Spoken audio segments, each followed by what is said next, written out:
جانبية لمصلحة الهلال. هذا هو رضا تكر، هو اللي غطى اللعبة الأخيرة. كأن الهلال يرمي بكل أوراقه في شوط المباراة الثاني الهجومية.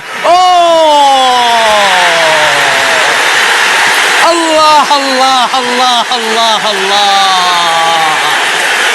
ياسر وعاسر القلوب بحقه حقيقي. إنه الداهية الداهية الداهية الأزرق، الداهية الأزرق. الحوت يرفع، العلم يرفع. إنه القناص، إنه القناص. كاسر وقناص، آسر وقناص. يا للعجب. إنه ليس إلا من بلاد العجائب، إنه من بلاد العجائب. بوبا الفريدي حطها براسه. الله الله الله.